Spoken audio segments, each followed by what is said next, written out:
ફરમાઈશો સાહેબ એટલી બધી આવે છે જે રૂપિયા નાખવા આવે ને કાનમાં કહેતાય જાય. એક મિનિટ હા ભાઈ. હવે આ બધી ફરમાઈશો પૂરી કરું ને તો અહીંયા 2-3 દી રોકાવું પડે. અને એક મારી ખાસ સૂચના, મારી નિવેદન પ્રાર્થના જે ગણો તે, કારણ કે અહીંયા બહારગામ જઈએ ત્યાં પ્રાર્થના જ કરવાની હોય, બરાબર. પ્રાર્થના એ માટે કરું, જે મારા મુખેથી બોલાણું હોય, મારા મુખેથી ગવાણું હોય એની ફરમાઈશ કરજો. કારણ કે જે વસ્તુ મેં ગાય ન હોય, હું ગાય ન શકું, હું ચોખ્ખું કહું ને, હું કાંઈ બધું ગાઈ શકું એવી મારી કેપેસિટી નથી. આ અડધાની મોટર છે, આ તો ઠીક છે 5નું કામ કરે છે, આ અડધા હોર્સ પાવરની મોટર છે. ત્રીજી વાત, કારણ કે એ બધા સુપ્રસિદ્ધ ભજનીકોએ, સુપ્રસિદ્ધ ગાયકોએ જે ગાયું હોય એ હું ગાઈ ન શકું, અને હું ગાવ તો ગોથું ખાઈ જાઉં. મને 2-3 વાર કીધું ભાઈ કે નગર મેં જોગી આયા ગાવ, મેં નથી કોઈ દી નથી ગાયું, કારણ કે એ ન્યા હું પોગી શકું એવું મારી કેપેસિટી નથી. જો પહેલી વાત, અહીંયા હું ફાવે એવું કરવા નથી આવ્યો. અહીંયા આપને આનંદ આવે, કારણ કે હું આગળ વગાડતો નગર મેં જોગી આયા, જો પોગાય તો પોગું, તમારો બધાનો પ્રેમ છે એટલે. હવે સાંભળો કહું, હવે બીજું કહું કે આમાં જયંતિભાઈ ને બધાની જે તમારી ફરમાઈશ એ 100% લેવાનું છે, કારણ કે એ બધી મને ગમતી ફરમાઈશ છે. હમણાં આગળ એક બેને પણ એક ફરમાઈશ કીધી, એ 100% લેવાનો છું, કારણ કે એ મેં બોલ્યો. એ સિવાયનું જે કાંઈ, કારણ કે ભગવાન રામની પ્રતિષ્ઠા છે ને, કૃષ્ણની પ્રતિષ્ઠા હોય ને અને રામની પ્રતિષ્ઠા હોય, બેમાં થોડોક ફરક છે. રામની પ્રતિષ્ઠા એ મર્યાદા પુરુષોત્તમની પ્રતિષ્ઠા છે, સમજાય છે? કૃષ્ણની પ્રતિષ્ઠા હોય ને એમાં સૂટદડી હોય તો હાલે, કારણ કે એ રાસનો માણસ છે. એટલે આપણે બધું લેશું, બધું આનંદ કરશું, પણ આ નગર મેં જોગ્યા વગાડ તો કેમ થાય? લે તો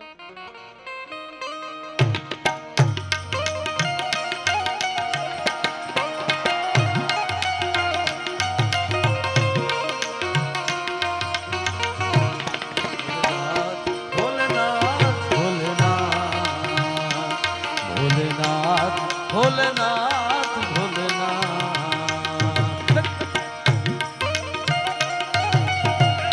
नगर में जोगी आया, आकर अलख जगाया, सबसे बड़ा है तेरा नाम भोलेनाथ भोलेनाथ भोलेनाथ भोलेनाथ भोलेनाथ।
અત્યારે જો વધારે એક કડી ગાત ને તું ભોળાનાથ પાસે પોગી જા. પણ આ બધી ફરમાઈશ મેં કીધું એમ કે હવે કોઈ ફરમાઈશ ન આપતા. મને અંદરથી જે ઉપડે ને આમાં જો આપણે પેલા સાયકલ હાંકતા બરોબર, બબ્બે આપણે પછી એક સાયકલ હોય ને 2 જણા હોય, પછી પેન્ડલ બીજો હાકે અને હેન્ડલ બીજો પકડે, એ કેવું થાય? એટલે પેન્ડલ ને હેન્ડલ બેય મારી પાસે રહેવા દેજો, બરાબર? ચોક્કસ ખબર પડી ગઈ કે આમાં મારે હું બોલવાનું છે, અહીંયા જે કાંઈ બોલવાનું છે એ મને ખબર છે. બીજી વાત, વધારે મારું લક્ષ્ય આ પ્રતિષ્ઠા ઉપર હશે. ત્રીજી વાત, અહીંયા એવી હસ્તીઓ તમે બેઠા છો, મને ખબર છે આમ અમુકની ઓફિસે મળવું હોય તો લાઈનમાં ઊભું રહેવું પડે સાહેબ. આજ એના વતનમાં અમારી સામે બેહીને સાંભળતા હોય છે, આનાથી બીજો અમારે આનંદ કયો હોય ભલા માના? એટલે આ નરું સત્ય કહું. એટલે મને અમુક ઉંબળકા હોય અંદરથી. હું એટલા કિલોમીટર, એટલે કેટલા કિલોમીટર, 400 કિલોમીટર કાપીને આવ્યો, 500 પૂરા.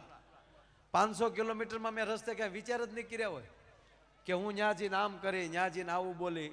મારા બધા વિચાર એક બાજુ વહી ગયા. બોલો, અહીંયા આવ્યો તો આખી દુનિયા જ નોખી જોવા મળી સાહેબ. આખી એક તો જો આ ટેજની મને કલ્પના નહોતી. તમે એટલા માન પાનથી અહીંયા બેહાડ્યા હોય અને આવી ઉર્મી જો અમને ઉપર ન, હવે આ બધું હાલ છે. હવે તો હું સેટ થઈ ગયો છું. કુરુક્ષેત્રના મેદાનમાં કૃષ્ણ ગીતા ગાઈ શકતો હોય તો અહીંયા પ્રોગ્રામ ન કરી શકું ભલા માના? હે, એટલે એ કોઈ ટેન્શન નથી. હવે તમે છો ને હું છું. અને તમે સાંભળી લો, મારે હું જે વાત કરતો હતો, જો તખતદાને શું કીધું, તખતદાન રોહડિયા, એણે કીધું મોજમાં રહેવું.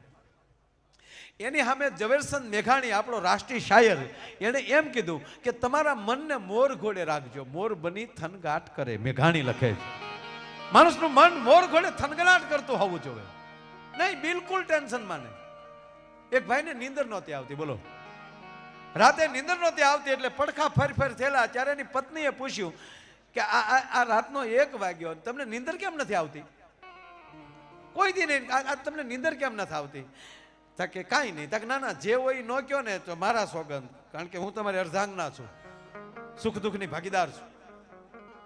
જો સુખમાં અને દુઃખમાં અડધો અડધ ઉભા રહી ને એને જ અર્ધાંગના કહેવાય. બાકી અડધો અડધ ઉલાળી જતી હોય એને અર્ધાંગના ન કહેવાય. સુખ દુઃખમાં જે ભાગીદાર રીતે રહે એનું નામ જ અર્ધાંગના.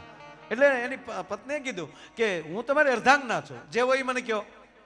તાકે હા ભાઈ, આપણા બાજુવાળા સંધુ કાકા ખરા ને, આપણા બાજુવાળા સંધુ કાકા, હા, એ 5 લાખ રૂપિયા માગે છે અને સવારે એને આપવાની મુદત છે. મારી પાસે છે નહીં. સવારે સંધુ કાકાને શું મોઢું દેખાડી એ ચિંતામાં ઊંઘ નથી આવતી. ત્યારે એની પત્નીએ કીધું, એક 5 લાખ રૂપડીમાં કરોડ રૂપિયાની નીંદર બગાડીને બેઠા છો. 5 લાખ રૂપડીમાં કરોડ રૂપિયાની નીંદર બગાડીને બેઠા છો. ચિંતા ના કરાય, હોઈ જાઓ, આગળ હું જો આગળ બધું ગોઠવાઈ જાય. તો આને શું થયું કે થોડા ઘણા ઘરેણા વેચી નાખશે. અમુકને તો એ જ વિચાર આવે, રોકાણમાં લઈ ખોબો ઉપાડવો. અને બેને બારી ખોલી કીધું, સંધુ કાકા, એ સંધુ કાકા, હા બેન, તમારા ભાઈ પાસે તમે 5 લાખ રૂપિયા માગો છો? કે હા. કાલે દેવાના છે? તક હા. નથી દેવાના, થાય એ કરી લેજો કરીને બારી બેન કરી દીધી. અને પછી એને પતિને કીધું કે હવે તમે હુઈ જાવ, જાય છે સંધુ કાકા. એટલે હુવડાવી દે. હો, પણ વાત એ કરતો હતો સાહેબ કે મેઘાણી એમ કહે છે કે માણસ મોર ઘોડે થનગનાટ કરતો હોવો જોઈએ, આનંદમાં હોવો જોઈએ. ત્રીજી વાત, જેટલું બોલો એટલું મીઠું બોલો. પરિવાર હારે, ગામ સાથે તમારી બોલી મીઠી હશે તો બધા સ્વીકારશે. જો આ કોયલ બોલે છે, કોયલ, એના શબ્દો નથી સમજાતા, નહીં શું કહેવા માંગે છે, શું બોલે છે એ સમજાતું નથી, એની ભાષા સમજાતી નથી, છતાં એ બોલે એ ગમે છે કે હજી બોલે તો સારું, હજી બોલે તો સારું. હે, શું કામ? એનો ટવકો મીઠો છે. હવે એ શું બોલે તો ખબર ને, દેતી હોય આપણને શું ખબર, ભાષા તો સમજતા નથી. આપણે વૈશાખ મહિનામાં આંબાની હેઠેના સુવા ગયા હોય, ખાટલા નાખ્યા હોય, તો કોયલ કદાચ દેતી હોય કે અહીંયા નીરાજે બેઠી હતી, ત્યાં હુવા આવ્યો કું દેતી હોય, ખબર નહીં. છતાં એનો ટવકો ગમે છે આપણને. શું કામ? એમાં મીઠાશ છે. ત્રીજી વાત, મોર શું બોલે છે એ ખબર નથી. અમારો એક કવિ લખે છે, દાદ બાપુ, કવિ દાદ, જેણે કાળજાનો કટકો લખ્યો સાહેબ. કવિ દાદ એમ કહે છે કે તાર વીણાના કે સંતૂરના તમે તોડી શકો. કોઈ પણ સંગીતનું સાધન હોય એને તમે તોડી શકો. તમને સંગીત ન ગમતું હોય તો તાર વીણાના કે સંતૂરના તમે તોડી શકો, પણ મોરના ટંકાને તમે એમ ન તોડી શકો સાહેબ. એને તો તમે આયા બોલતો એને કાકરો મારો તો હાંબે આંબાની ડાળે બેહીને ટંકો તો ઈ જ બોલે. તાર વીણાના કે સંતૂરના તમે તોડી શકો, મોરના ટંકાને તમે એમ ન તોડી શકો. ત્રીજી વાત, કોઈને બીવરાવી ધમકાવી, ડરાવી ધમકાવી કોઈ ઇન્સાનના હાથ તમે જોડાવી શકો, પણ સિંહના પંજાને તમે એમ ન જોડાવી શકો. અને ત્રીજી અદ્ભુત વાત કરી છે સાહેબ, કયક શિખરો સર કરી, કયક શિખરો સર કરી તમે કીર્તિ સ્તંભ ખોડાવી શકો, પણ ગામને પાદર પાળ્યો તમે એમ ન ખોડાવી શકો. એમાં તો પોતાને જ મરવું પડે સાહેબ. હે, આ દાતાઓ એમ ન થઈ શકાય. તકતીમાં નામ તો પોતાને જ દેવું પડે તો જ મંદિરમાં લાગે સાહેબ. આ દાન પુણ્ય કરવામાં, યજ્ઞમાં બેસવું, મંદિરો બનાવવા, એ વાતું કરે ને એમાં પોતાને જ આવવું પડે. એમ યુવાન મિત્રો, યુવાન છોકરાઓને કહું કે તમારા બા બાપુજી તમને સારી સ્કૂલમાં મોકલી શકે, સારી વ્યવસ્થા કરી શકે, પણ ભણવું તો તમારે પોતાને જ પડે. માં આપણને બહુ આપણને વાલ કરતી હોય, આપણને માં બહુ પ્રેમ કરતી હોય, બેન આપણને બહુ પ્રેમ કરતી હોય, તો તમને એવી સરસ રસોઈ બનાવી દે, અને એથી વધારે માં વાલ કરતી હોય તો સાહેબ તમને મોઢામાં બટકું મૂકી શકે, મારો દીકરો, મારો બાપ, એમ કરીને મોઢામાં તમને કોળિયો આપી શકે. પણ ખાવું તો તમારે પોતાને જ પડે, પચાવવું તો તમારે પોતાને જ પડે. એમ સાહેબ આ દુનિયા બધી તમને વ્યવસ્થા કરી દે, જીવવું તો તમારે પોતાને જ પડે. એમાં ન હાલે ભલા માણા. જીવવાનું તો આપણે છે.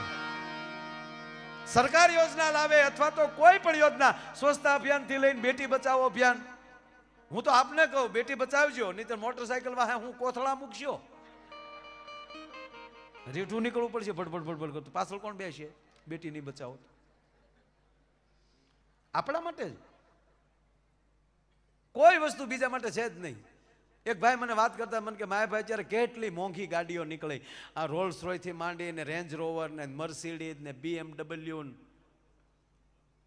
મને કે કેટલી મોંઘી ગાડીઓ, પણ સેફટી બહુ સરસ હો. મેં કાં? મને કે એરબેગ આવે માયાભાઈ ગાડીઓમાં.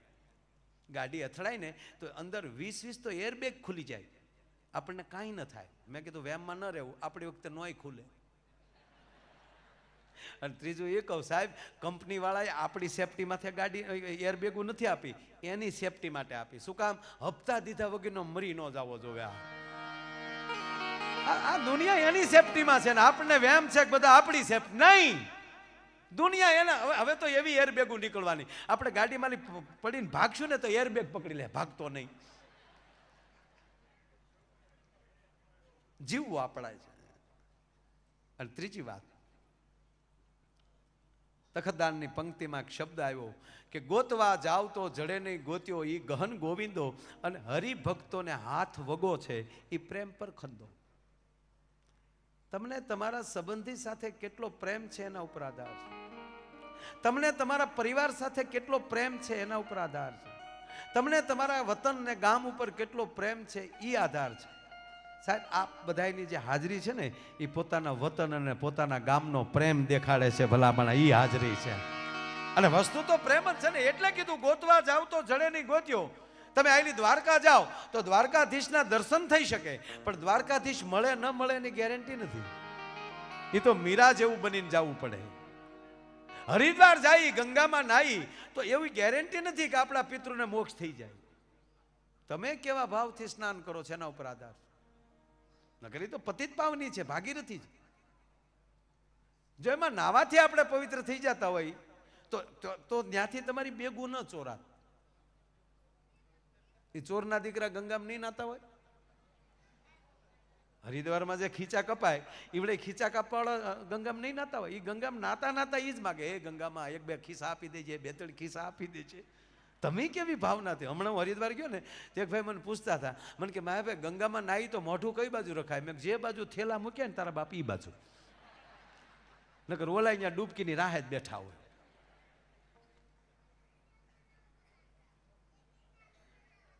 વાત ઈ છે કે તમે ભગવાન મળી જાય એ ગેરંટી નથી, કેવા ભાવથી જાઓ છો. એટલે કીધું ગોતવા જાવ તો જડે નહીં ગોત્યો ઈ ગહન ગોવિંદો, અને હરિભક્તોને હાથ વગો છે ઈ પ્રેમ પર ખંડો.